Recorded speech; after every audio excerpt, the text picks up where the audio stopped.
Fala galera, bom dia, boa tarde, boa noite, boa madrugada. Meu nome é Sidney Martins, professor de língua portuguesa aqui do LAC Concursos, o maior site de videoaulas do Brasil. E agora em parceria com o Cid Concursos, provavelmente se tornará o maior site de videoaulas das Américas. Então, meu companheiro, vamos deixar de enrolação e vamos direto ao ponto. Galera, hoje a nossa aula é uma aula que a priori se torna até enfadonha, porque ela não é repleta de todas aquelas nuances gramaticais que nós somos acostumados. Então, quando a gente olha um processo de regência, que tem dúvida gramatical, que um autor é divergente do outro, quando a gente pega um caso de paralelismo, quando a gente aprofunda a teoria, quando a gente vai pegar uma análise textual, tudo isso gera diversas dúvidas. E o aluno ele precisa realmente estar em contato com um processo gramatical e textual muitas e muitas vezes. Agora, quando a gente fala do Manual de Redação da Presidência da República, isso daqui é um complexo de regras fechadas. Então, na verdade, o aluno precisa entrar em contato com esse manual 3, 4, 5 vezes. É o suficiente. Ah, mas professor, e eu estou estudando para a banca tal. Será que não tem um material diferenciado? Não. Eu te digo uma coisa. Ou você simplesmente estuda por esta videoaula, ou simplesmente pega o Manual da Presidência da República, ou qualquer outro material que você tenha específico de banca e detalhe. Não vai fazer a menor diferença se for do CESP, se for da Sesgran Rio, se for da FCC, porque é um complexo fechado. Então, as questões vão se diferenciar pela forma como eles pedem o comando. Por exemplo, se você for fazer Sesgran Rio ou FCC, é óbvio que vai vir uma questão trabalhada em cima de opções, alternativas A, B, C, D e E. Agora, se você faz pelo CESP, provavelmente você vai fazer aquela famosa questão para julgar o item se está certo ou errado. E se você errar uma, você vai anular a outra que está certa. É só isso que vai diferenciar. Mas a redação oficial e aqueles moldes, aqueles padrões exigidos pelo Manual da Presidência da República, não tem como mudar. Então, se você se prepara por um conteúdo de determinada banca, você, no final das contas, está se preparando para todas as outras bancas. E com o que a gente vai fazer aqui hoje, você estará preparado para fazer qualquer prova que cobre redação oficial, ou que cobre correspondência oficial, ou que cobre o Manual de Redação da Presidência da República. Afinal de contas, a gente precisa também entender o que o edital pede. Então, eu tenho que tomar muito cuidado. Alguns alunos me mandam dúvidas assim: professor, olha esse edital, aí tira a foto, manda para mim. Aí tem lá, ortografia oficial.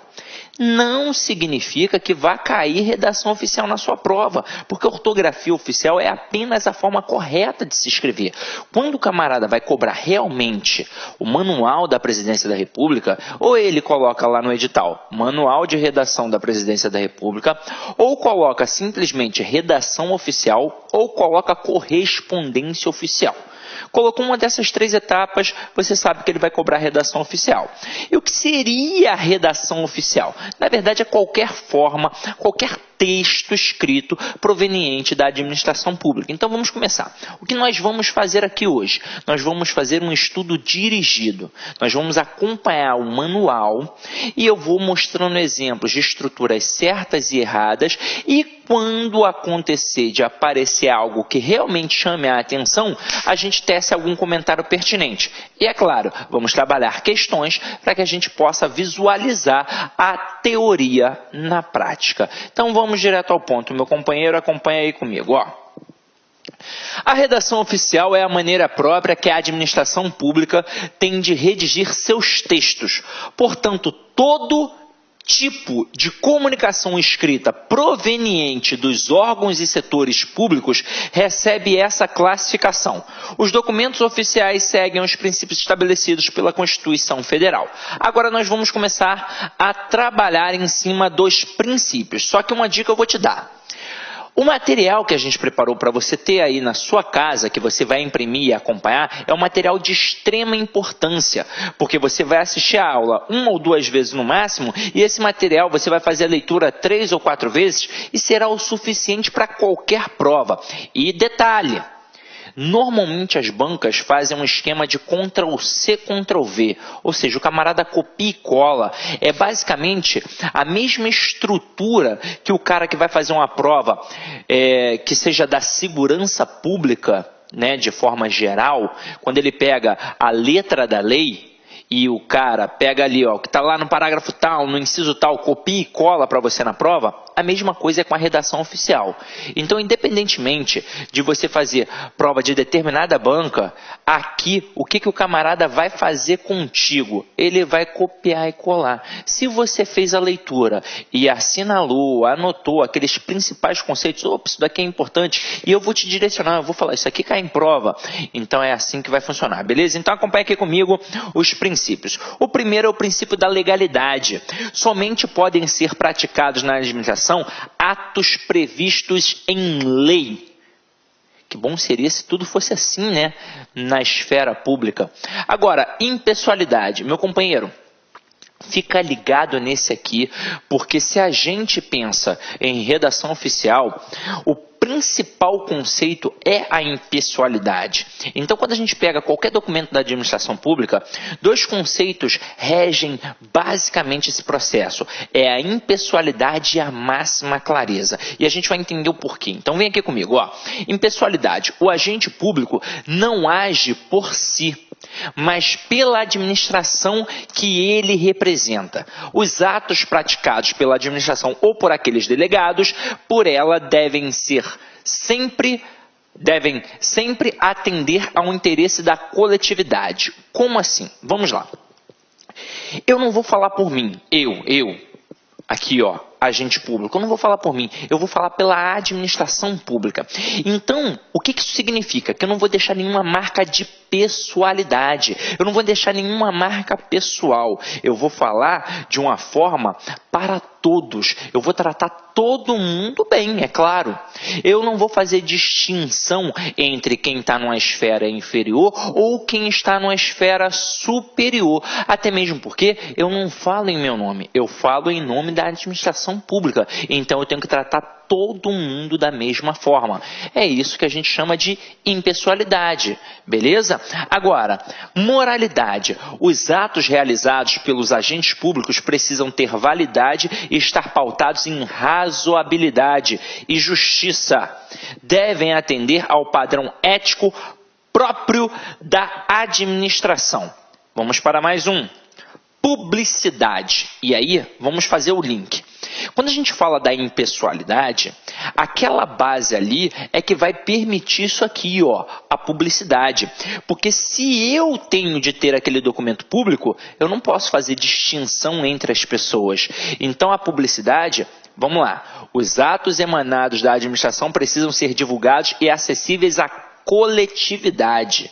Opa, se é acessível à coletividade, é acessível sim a um advogado, mas é acessível a uma dona de casa que está ali acompanhando, é acessível a um médico, mas é acessível a um catador de latinhas.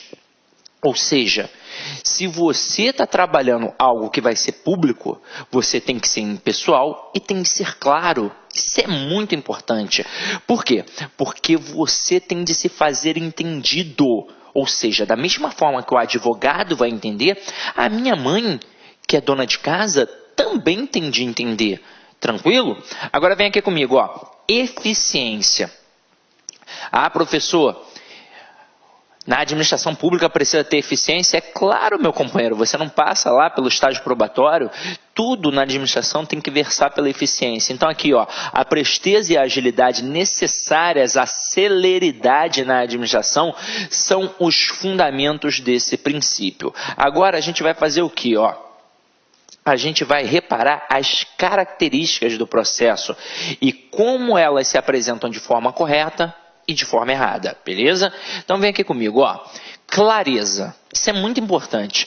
Consiste em permitir ao destinatário o entendimento imediato da mensagem veiculada, o uso de expressões simples, de elementos coesivos adequados e de orações curtas e na ordem direta contribui para essa característica do texto. Detalhe, Esta questão da clareza, ela é válida para qualquer tipo de texto, não apenas o texto da administração pública, mas o texto que você faz no seu dia a dia, inclusive, principalmente, aquela redação. Vamos lá, a gente tem a redação oficial, o manual de redação oficial, e tem concurso que cobra a redação propriamente dita, ou seja, a produção textual.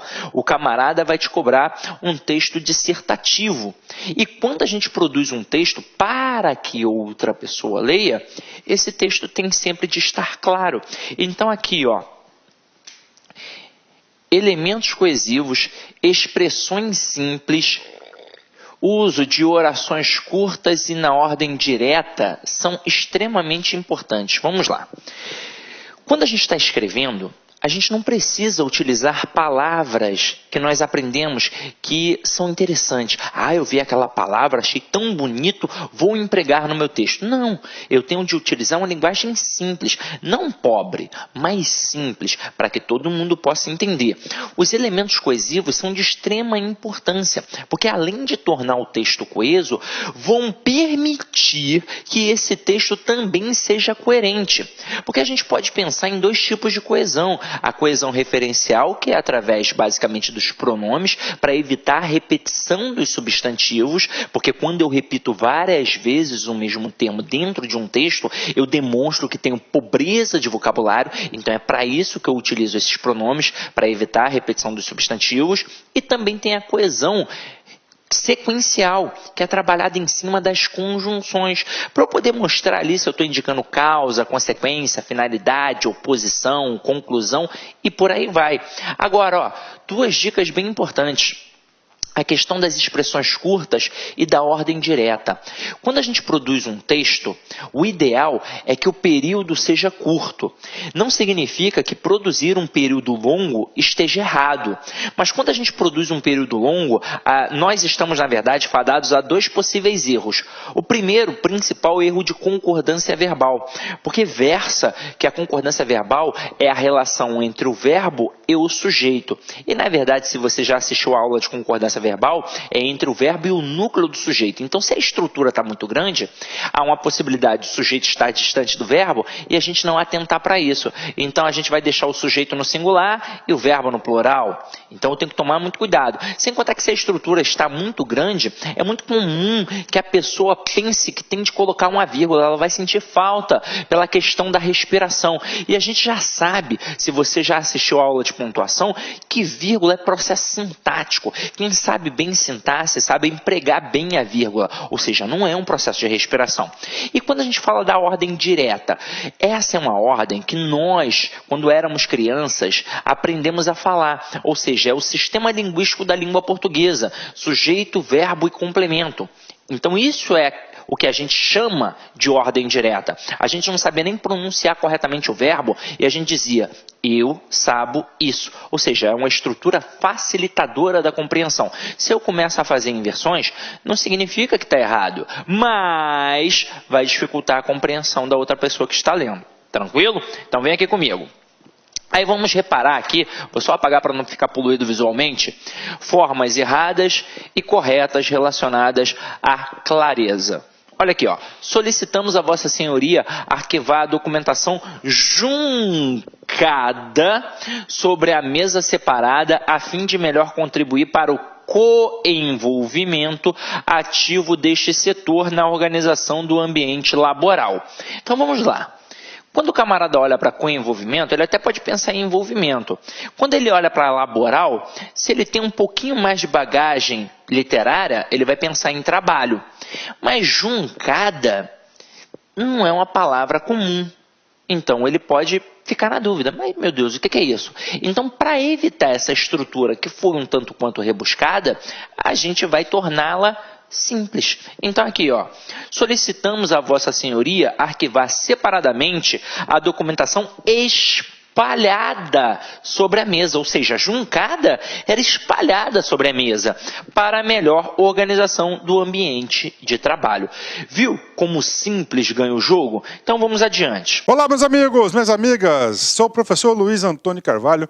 Estou aqui para fazer um convite muito especial para vocês. Nós, da Lá Concurso, nós preparamos um super curso para o Banco do Nordeste 2018. Um curso atualizadíssimo, um curso completaço, ponto a ponto do edital, e nós, a Lá Concurso, eu garanto para vocês, aqui na Lá Concursos é o melhor curso de carreiras bancárias do Brasil, pode ter certeza disso.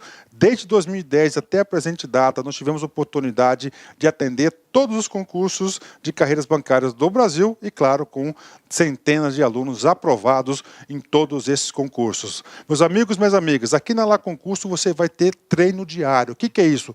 Todos os dias você vai ter uma meta de estudos e se você cumprir as nossas orientações pedagógicas, o nosso personal coach, tenho certeza que você ficará super competitivo. Meus amigos, minhas amigas, espero vocês. Tchau. Clique lá.